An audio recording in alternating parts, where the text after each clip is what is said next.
Hai semua para penggila catur, kembali lagi di channel Mesin Catur. Bersama saya, Bang Kemal. Kalian semua bisa menyingkat nama saya menjadi Bang Ke. Untuk video hari ini, kita akan menyaksikan sebuah partai catur klasik yang masih sangat asik, yang dimainkan oleh dua pecatur asal Austria, Heinrich Wolff, saat berhadapan dengan Rudolf Spielmann. Di mana Heinrich Wolff berperan sebagai putih, sementara itu Rudolf Spielmann berperan sebagai hitam. Dan saya berperan sebagai penjaga pesugihan Gunung Kawi.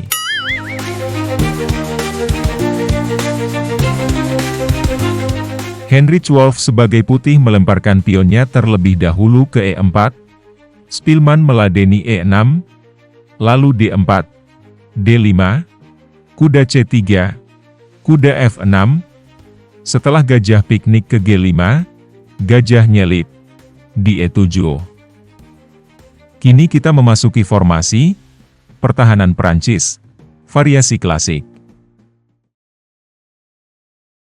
Putih lanjut pion serang kuda, kuda kabur ke D7, dan di sini sebenarnya ada langkah yang lebih agresif, yaitu pion maju ke H4, yang dikenal dengan serangan Alleinschätter. Namun putih lebih memilih langkah yang lebih tenang, gajah menghabisi gajah guys. Setelah menteri mencocol gajah, dan menteri naik ke D2, hitam mengandangkan raja ke dalam istana. Pion maju ke F4, dan pion C5 hitam mainkan. Sebuah langkah yang kurang bagus buat hitam, seharusnya hitam mendorong pion ke A6 terlebih dahulu, baru memainkan pion ke C5. Karena berarti di sini hitam membiarkan kuda dengan bebas menggerayangi sayap menteri guys.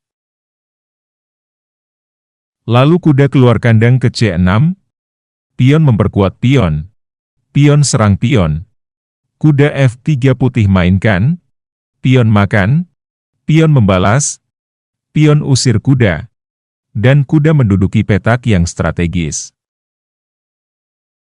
Kemudian hitam mendorong pion ke B5, di mana berdasarkan analisa mesin catur yang bernama Stockfish membaca, mengambil pion dengan pion adalah garis yang disarankan. Saat pion membalas, benteng sikat kuda, pion sikat balik, lalu menteri serang raja skak. Setelah menteri menutup, ini jauh lebih baik dari garis permainan yang akan kita saksikan selanjutnya guys. Namun seperti yang telah kita lihat sebelumnya, hitam memilih mendorong pion ke B5, lalu gajah E2, pion ambil pion, pion membalas, kuda salto ke B6, mencoba menduduki petak B4, agar hitam memiliki pion mayoritas di sayap menteri, pion langsung menjaga. Sehabis gajah keluar kandang ke D7, kini giliran putih yang mengandangkan rajanya.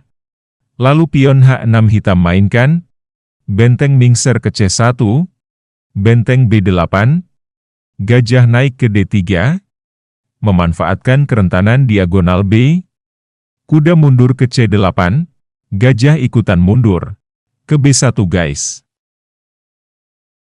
Kemudian hitam menyingkirkan kuda yang sangat mengganggu, pion menghabisi kuda, menteri habisi balik, menteri naik satu langkah.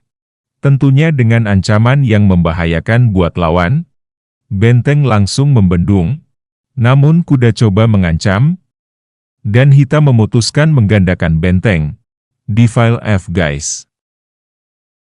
Berarti di sini hitam mengizinkan kuda melahap benteng, pion membalas, benteng naik ke C5, dan hitam membuat langkah yang sedikit licik, menteri diungsikan, ke F6.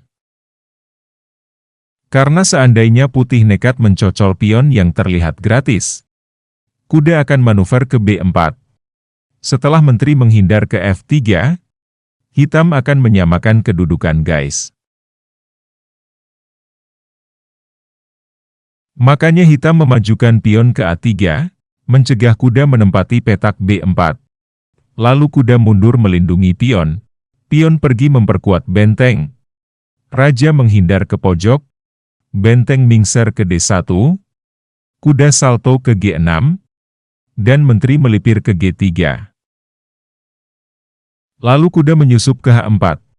Putih memutuskan menukar menteri, namun hitam menolak dan menggeser ke G5. Menteri mengudak-udak, menteri mepet ke H5. Setelah benteng menguasai file E, pion maju menyerang menteri guys. Menteri buru-buru mundur ke F2, hitam terus mendesakkan pion ke F3. Tapi pion lewati pion menyerang kuda. Kuda nangkring di tempat yang paling nyaman sembari menekan benteng. Benteng berbalik menyerang menteri. Dan menteri kabur ke G4 guys.